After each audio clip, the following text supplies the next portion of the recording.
아침에 주 예수 그리스도의 복음으로 하나님의 영광이 온 땅에 가득하기를 갈망하는 가나안 교회 시간. 듣게 하소서. 이 시간에는 가나안 교회 김정국 목사님의 말씀입니다. 합니다. 나의 다닐 길을 인도하소서. 복 있는 사람은 과연 어떤 사람인가? 그 1절에 복 있는 자라고 하는 것은 복 받을 사람이 아니라 이미 복을 받은 사람의 상태를 말합니다. 한마디로 행복한 사람은 이라고 하는 것으로 해석할 수가 있어요. 왜냐하면 구약에 나오는 이 복이라고 하는 이 단어는 크게 두 가지로 구분이 됩니다. 하나는 바락이라고 하는 단어와 또 오늘 기록된 아쉐르라고 하는 단어로 표현이 돼요. 근데 일반적으로 바락이라고 하는 이 복은요, 하나님께서 누군가를 축복할 때 쓰시는 용어입니다. 하나님의 입술에서 나오는 용어예요. 그런데 여기서 오늘 본문에 쓰여 있는 복은요, 그것이 아니라 아쉐르라고 하는 단어입니다. 이것은 사람이 무엇인가를 해야만 할 때 주어지는 복이에요. 그러니까 가만히 앉아 있는 것이 아니라 하나님과 성도가 바로 올바른 관계를 맺을 때에만 누려지는 행복입니다. 그래서 그것을 축복이라고 하지 않고 행복이라고 말하는 것입니다. 그래서 이 복받은 자의 상태, 우리가 하나님 앞에 안에서 거하는 자의 즐거움의 상태, 만족함의 상태가 바로 오늘 복 있는 사람의 모습입니다. 그렇다면 이러한 이 복을 받았는데 이 복을 어떻게 누릴 수 있을까? 이를 위해서는 세 가지 하지 말아야 할 것이 있고 한 가지 집중해야 할 일들이 있다고 성경은 기록합니다. 그렇다면 이 복 있는 사람이 하지 말아야 할 세 가지는 무엇일까요? 바로 1절에 이어지죠. 악인들의 꾀를 따르지 않는 것이고 죄인들의 길에 서지 않는 것이고 오만한 자들의 자리에 앉지 않는 것입니다. 여기서 먼저 악인들이라고 하는 것은요, 시편에서 이 악인들을 말할 때는 이 교만한 자를 말합니다. 그리고 하나님이 없다고 주장하는 자들이에요.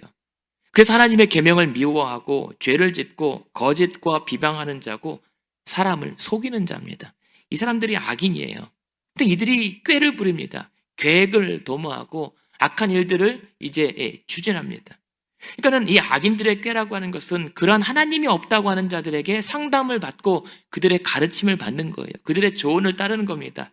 여기서 따르다라고 하는 것은 걸어가다라고 하는 거예요. 그냥 걸어가는 것인데 그 악인들의 패턴, 방식으로 걸어가는 거예요. 먹고 마시고 동행하고. 그러다 이 따르다라고 하는 말은 뭐냐면 점점 흘러가는 거예요. 점점 동화되어 간다라고 하는 겁니다. 그러다가 어느새 나도 그들처럼 날뛰고 다니다라고 하는 것이 따르다라고 하는 단어입니다. 그리고 더 나아가서 이제 그 죄인들의 길에 서지 않는다라고 얘기하죠. 길이 무엇입니까? 도로잖아요. 그 길로 간다라고 하는 것은 그들의 행실을 본받는 거예요. 라이프 스타일입니다. 처음에는 조금 흉내내다가 이제 자신의 삶의 이 패턴으로 자리 잡게 되는 거예요. 여기서 서다라고 하잖아요. 서지 않는다. 그 길에 서다라고 하는 것은 이제는 그냥 그 길이 자신의 길이 맞다라고 확신하는 거예요. 그래서 그 길에서 비키지 않고 버텨 앉아 있는 겁니다. 그 상태를 유지하는 것이죠. 그러다가 오만한 자의 자리에 앉습니다. 이 오만한 자라고 하는 뜻은 무엇이냐면 하나님과 하나님을 믿는 자를 조롱하는 거예요. 모욕하는 거예요. 경멸하는 자들입니다. 근데 그들의 자리라고 하는 것은 무엇입니까? 그들의 모임이에요. 그들의 그룹에 속하는 겁니다. 근데 그 자리, 그 모임에 앉아요. 앉다라고 하는 것은 아예 머물러 앉는 겁니다. 처음에는 따라 걷다가 그 상태를 유지하고 버티다가 나중에는 아예 거기에 눌러 앉아 살게 됩니다. 이 모습이 무엇입니까? 완벽한 전형적인 죄의 속성을 설명하고 있잖아요. 죄가 그렇게 만듭니다. 그러니까 처음엔 죄가 죄인 듯 아닌 듯 하다가 아예 죄에 완전히 속박되어 매어 있는 것이죠. 우리 기독교 역사를 돌아보면 계몽주의 시대를 전과 이후로 나눌 수가 있는데 계몽주의 이전 시대까지는 불신앙이 불가능했고 계몽주의 시대 이후에는 불신앙이 가능해졌지만 이제 현대 사회에는 이 현대 말에는 신앙이 불가능해졌다라고 얘기합니다. 그러니까 그 전까지는 믿지 않는 게 불가능했던 거예요. 믿지 않는 게 힘들었던 거예요. 그러나 계몽주의 이후에는 믿을 수도 있지만 안 믿을 수 있는 선택이 주어졌습니다. 그런데 그나마 그때는 그래도 유지했지만 지금의 오늘 현대사회는 믿는 것이 아예 불가능하고 힘들어졌다라고 하는 거예요. 그런 시대를 우리가 살아가고 있다는 것입니다. 그러나 성공하지 못할 것이다. 오히려 오직 바람에 떠밀려 나가는 날아가는 겨와 같이 허망한 신세가 될 것이다 라고 얘기합니다. 악인들의 길은 결국 망할 것이다 라고 하는 것입니다. 그러니까 우리가 이 세상에 이 죄인들의 꾀, 악인들의 그리고 오만한 자들의 자리를 불허할 거 없습니다. 악인의 형통을 불허할 일이 없습니다. 왜요? 하나님의 심판을 받을 것인 그냥 겨와 같은 신세가 될 것이기 때문에, 망할 일들이기 때문에. 그렇다면 이러한 것들을 멀리하고 정말 우리가 하나님 믿는 자로서의 복 있는 자의 삶을 살려면 한 가지에 집중하라고 합니다. 그렇게 마음을 틀어뜨리지 말고 한 가지에 집중할 것이요. 무엇입니까? 바로 주야로 율법을 묵상하는 거예요. 근데 여기서 말하는 이 묵상이라고 하는 것은 깊게 생각하기도 하지만 나지막한 소리로 계속 읊조리고 중얼거리는 겁니다. 그러다가 때로는 깊이 슬피 흐느끼기까지 하는 단어가 이 묵상이라고 하는 단어예요. 그래서 마치 이 단어의 어원을 보면 비둘기가 밖에 비둘기들이 모이를 쪼으려고 계속 구구구구 하잖아요. 구구구구 이렇게 하잖아요. 아니면 사자가요, 어떤 먹잇감을 발견했을 때 어떤 소리를 내죠? 으르렁 하기 전에 뭡니까? 서로 그르렁 그르렁 하잖아요.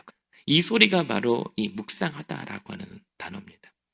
그러니까 그걸 통해서 그만큼 하나님의 율법을 계속 중얼거리고 읊조리고 계속 되뇌이면서 그 말씀을 연구하는 거예요. 배워가는 겁니다. 공부하는 거예요. 거기서 깨달아져서 때로는 심히 슬피 흐느끼까지 하는 겁니다. 근데 이것은 뭐냐면 묵상은 그냥 단순히 머리로 지적 쾌락에 멈추는 거 아닙니다. 그렇게 온몸으로 말씀을 들여다보는 것이 묵상하는 거예요. 몸부림치는 거예요. 그 말씀을 얻기 위해서. 근데 그 하나님의 말씀을 묵상하고 할 때는 어떻게 합니까? 어떻게 묵상하라고 그래요? 율법을 주야로 묵상하라고 합니다. 주야로. 밤과 낮으로요. 틈틈이. 생계 제쳐두고 하는 것이 아니라 틈틈이. 시간과 환경에 상관없이 하나님의 말씀을 그렇게 깊이 들여다봐야 되는 거예요. 그러니까 내가 잘 나갈 때나 못 나갈 때에도 항상 말씀을 들여다봐야 되는 거예요.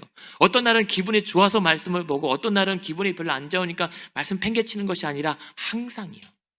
바로 말씀이 능력이기 때문입니다. 그 말씀의 능력을 우리도 경험해야 됩니다. 그 말씀의 능력 없이 신앙에 즐거움이 있다니요. 말이 안 됩니다. 말씀의 능력 입지 않고 신앙 믿는 즐거움이 있으면 그거 이상한 겁니다. 그러나 우리가 말씀에 그 예수 그리스도의 그 구원의 진리에 깊이 세워져 있는 믿음은 바로 1편 3절의 필연적인 결론에 이르게 되고 그 유익을 누리게 되는 거예요. 마치 시냇가에 심은 나무처럼 되는 거예요. 근데 이 시냇가에 심기운 나무가 첫 번째 무엇에 유익이 있습니까? 철을 따라 열매를 맺게 된대요. 철을 따라요. 시기를 놓치지 않고 어김없이 하나님의 은혜가 있다는 거예요. 때에 따라 열매를 맺게 하시는 건 누구죠? 때에 따라 이 물이 없는 곳에 하나님께서 하늘에서 이른 비와 늦은 비를 주셔야만이 열매를 맺는 거예요. 그게 복 있는 사람의 첫 번째 특징인 거예요. 두 번째는 무엇입니까? 그 잎사귀가 마르지 않는데요. 마르지 않는다는 것은 쇠하지 않는 그 믿음의 능력이에요. 고갈되지 않습니다. 은혜의 상록수인 거예요. 영원한 생명력을 상징합니다. 그러니까 기복이 있는 것이 아니라 항상 신실해요. 그것이 믿음의 능력입니다. 복 있는 사람의 특징인 거예요. 세 번째는 그와 같이 형통합니다. 그가 하는 모든 일이 다 형통하대요. 이 형통하다라고 하는 것은 선포되면 바로 되는 것도 있겠지만 그것이 아니라 원래적 의미는 꾸준하게 점진적으로 발전되고 마침내 성공하게 되는 의미입니다. 그러고 보니 하나님의 구원도 점진적인 계시잖아요. 처음에 구약에서 희미하게 보여졌던 것이 바로 점점 예수 그리스도를 통해서 명확하게 드러나는 것이 하나님의 점진적인 구속의 계시입니다. 마찬가지로 하나님의 일하심이 그렇다는 거예요. 믿음의 일들이 그렇게 된다는 거예요. 당장은 보이지 않아도 마침내는 되어질 것들이란 거죠. 그래서 여기서 근데 또 우리가 눈여겨봐야 될 것은 형통할 것이다 라고 하는 것은 사역형이에요. 내가 하는 것이 아니라 누군가 하게 하는 거예요. 바로 이 말은 형통케 하신다라고 하는 거죠. 하나님께서 그렇게 일하여 주시는 겁니다. 그러고 보니 시냇가에 심은 나무, 이 심은 나무도 사실은 수동형입니다. 수동형, 원어에서 보면. 그 말씀의 그 은혜와 능력 따라서 내 신앙이, 내 삶이 그 물가에 심기워지는 겁니다. 하나님의 선택받은 하나님의 백성들과 자녀들이 그 하나님의 은혜로 말미암아 그 은혜의 물가에 깊숙이 뿌리를 내리게 해주시는 거예요. 그러니까 여기서 보면 이 지역에 척박한 광야에 아무렇게나 버려져서 이 자라나는 그런 메마른 가지들이 아니라 여기서는 일부러 나무 물가를 만들고 이 물기를 내야 되잖아요. 그래서 이 시냇가에 나무가 심겨졌다는 것은 누군가 의도적으로 그 물가에 그 나무를 심었다라고 하는 거예요. 그래서 그 믿음의 뿌리를 내리게 하고 은혜의 양분과 기쁨의 열매를 거둘 수 있도록 하셨다라고 하는 것입니다. 누가요? 하나님께서. 무엇을 통해서요? 말씀을 통해서. 그래서 시냇물에 심기온 그 나무처럼 그 여러분의 삶의 주변에 그 영원히 마르지 않는 생수의 강이 흘러넘치기를 원합니다. 예수님께서 그래서 뭐라고 하죠? 내가 주는 물을 마시는 자는 다시는 목마르지 않을 것이다. 누구든지 내게 와서 마셔라. 성경의 이름과 같이 그 배에서 생수의 강이 흘러날 것이다. 그 생명수의 샘물이 여러분의 삶을 휘감고 둘러싸고 항상 기쁨과 풍요가 넘치게 해주시기를 원합니다. 그 하나님 말씀의 우물에서 그 생명수를 길어 오르십시오. 복잡한 인생이지만 단순한 신앙으로 맞서십시오. 믿음과 말씀입니다. 그래서 오늘 결론은 시편 1편과 2편은 우리에게 요구합니다. 너희들 앞에 선택의 길 두 갈래의 길이 있다. 악인의 길과 의인의 길이 있다. 한 길은 복 있는 자의 길이지만 조금 좁다. 다른 길은 복 없는 자의 길이지만 넓다. 그러나 한쪽 길은 살 수가 있고 한쪽 길은 멸망하는 길이다. 어느 길로 갈 것인가? 답은 명확하지 않습니까? 그 길로 들어서는 것이 바로 시편의 서론이고 저와 여러분 인생의 서론 되시기를 원합니다.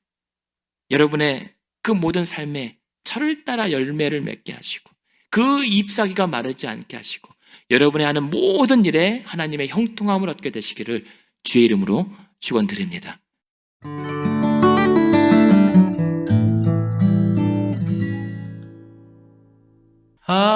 아침에 나로 지금까지 가나안 교회를 담임하시는 김정국 목사님의 말씀이었습니다. 가나안 교회는 1255 밀워키 애비뉴 글렌비에 위치해 있으며 신앙 상담이나 교회 관한 자세한 문의는 전화 224-735-2346 735-2346번으로 연락 주시기 바랍니다. 인자한 말씀을 듣게 하소서.